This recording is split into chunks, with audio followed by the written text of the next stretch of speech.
రాజశేఖర్ రెడ్డి గారి మనవడు వైఎస్ రాజారెడ్డి గారి పెళ్లి జరుగుతున్న సందర్భంలో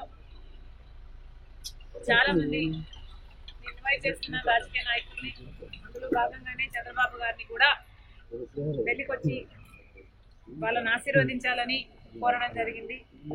చాలాసేపు రాజశేఖర్ రెడ్డి గారి గురించి, వాళ్ళ ఫ్రెండ్షిప్ గురించి, వాళ్ళ రాజకీయ ఇనిషియల్ ప్రస్థానంలో జరిగిన విషయాల గురించి అన్ని గుర్తు చేసుకున్నారు, మాకు గుర్తు చేశారు. చాలాసేపు మాట్లాడడం చాలా సంతోషం అనిపించింది. వచ్చి ఆశీర్వదిస్తామని మాట్లాడారు.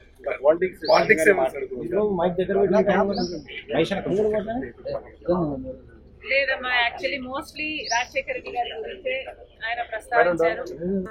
ఇనిషియల్ గా వాళ్ళు రాజకీయాలు మొదలు పెట్టినప్పుడు వాళ్ళిద్దరూ కలిసి ప్రయాణం చేశారు. పొద్దున్న నుంచి సాయంత్రం వరకు వాళ్ళు కలిసే ఉన్నారు, జీప్లలో కలిసి తిరిగారు. ఇలాంటివన్నీ ఢిల్లీకి వెళ్ళారు. అప్పుడు చీఫ్ మినిస్టర్ కి వాళ్ళిద్దరు కలిసి చేసిన ప్రయత్నాలు అయితేనేమి ఇలాంటివన్నీ చెప్పుకుంటూ వచ్చారు. మేడం, కాంగ్రెస్ పార్టీలో మీ పాత్ర ఎలా ఉండబోతుంది? మీకు ఎటువంటి మీరు అనుకుంటున్నారు వస్తుందని చెప్పి వాళ్ళు కాంగ్రెస్ పార్టీ ఏ పదవి ఇవ్వాలి, ఏ బాధ్యతలు ఇవ్వాలి అనేది కాంగ్రెస్ పార్టీ ప్రెరోగేటివ్. కాంగ్రెస్ పార్టీలో because it is the largest secular party చేరడం జరిగింది. రాహుల్ గాంధీ గారు ప్రధానమంత్రి అయితేనే మన దేశానికి మంచి జరుగుతుందని, కమ్యూనల్ వైలెన్స్లు తగ్గుతాయని రాజశేఖర రెడ్డి గారే రాహుల్ గాంధీని ప్రధానమంత్రిని మనస్ఫూర్తిగా చేసుకోవాలి అనుకున్నారు. కాబట్టి అదే జరగాలి, అది జరిగితేనే మన దేశానికి మంచి జరుగుతుంది అని చేరడం జరిగింది. ఇంకొకసారి చేరిన తర్వాత వాళ్ళ చేతుల్లో మనం పెట్టుకున్న తర్వాత వాళ్ళు ఎలా ఆదేశిస్తే అది నమ్మకంగా చేయాల్సి ఉంటుంది.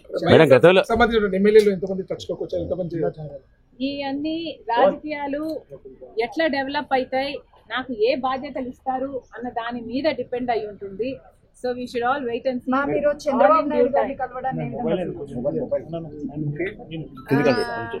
చంద్రబాబు గారిని చూడని ఏ విధంగా కలవడం ఏ విధంగా చూడొచ్చు అంటే, మామూలుగానే ఒక ఫ్రెండ్లీ ఎన్వైరన్మెంట్ లో అందరం చూస్తే బాగుంటది. నేను లోకేష్ గారు ఒక ట్వీట్ నాకు రిప్లై చేశారు.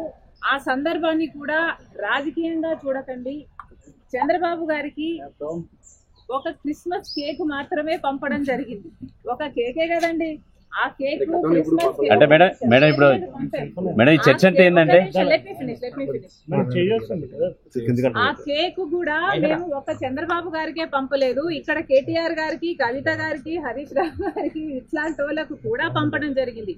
యాక్చువల్లీ ద బ్యాక్గ్రౌండ్ ఇస్, రాజకీయాలు అన్నది జీవితాలు కాదు, రాజకీయం అన్నది మా ప్రొఫెషన్. మేము ప్రజల కోసం చేస్తున్న ఒక సర్వీస్. ఆ క్రమంలో మేమందరము ఒకరిని ఒకరు మాటలు అనుకుంటుంటాం. మేము రాజకీయ ప్రత్యర్థులం కాబట్టి అనుకోవాల్సి వస్తుంది, అనాల్సి వస్తుంది. అలాంటి బిటర్ని ఒక పండగ వస్తేనో ఏదైనా పెళ్ళి వస్తేనో వాళ్ళకు ఒక కేక్ పంపిస్తే on a friendly note, personal గా బిటర్నెస్ ఉండకూడదు, అందరం ఫ్రెండ్లీగా ప్రజల కోసం పని చేయాలి అన్నది కాన్సెప్ట్. ఇప్పుడు కూడా చంద్రబాబు గారిని పెళ్లికి మాత్రమే పిలవడానికి వచ్చాము. ఇది పొలిటికల్ కానే కాదు. చంద్రబాబు గారు ఒక తెలుగుదేశం పార్టీకి నాయకుడు, నేను కాంగ్రెస్ పార్టీలో ఒక కార్యకర్తను.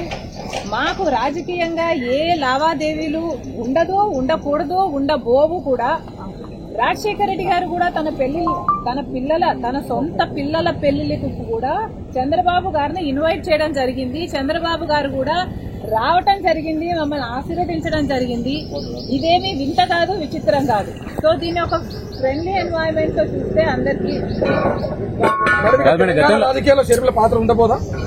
కాంగ్రెస్ పార్టీలో మనం పెట్టుకున్న తర్వాత కాంగ్రెస్ పార్టీ ఏ బాధ్యతలు అప్పచెప్పినా ఆ బాధ్యతలు నేను నమ్మకంగా చేస్తానని ఆ రోజు చెప్పాను, ఈ రోజు చెప్పాను. మేడం, ఫ్రెండ్లీ రాజకీయాలు మేడం, మీరు ఫ్రెండ్లీ రాజకీయాలు కోరుతున్నారు. ఇప్పుడు అంతా ఫ్రెండ్లీ రాజకీయం ఉందా మేడం? ఒకవైపు మీ సోదరుడితో చంద్రబాబు నాయుడుకి వైరం ఉంది, మీరేమో రాజకీయాలు అలా ఉండకూడదు అంటున్నారు. ఎట్లా మేడం? Not condoning anything. ఇలా ఉన్నాయి రాజకీయాలు అని నేను మీకు చెప్పనవసరం లేదు, మీ అందరు కూడా చూస్తున్నారు. కానీ ఫ్రెండ్లీగా ఉండాలి. మనం అందరము కూడా ప్రజల కోసం ఉన్నాం. ఏ వేదిక అన్నది ప్రజలకు తెలుసు.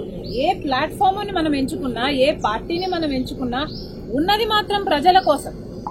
సో ప్రజల కోసం నమ్మకంగా పనిచేద్దాం. పార్టీలు ఉన్నది, లీడర్లు ఉన్నది ప్రజల కోసం, స్వార్థం కోసం కాదు అన్నది నాది. చంద్రబాబు నాయుడు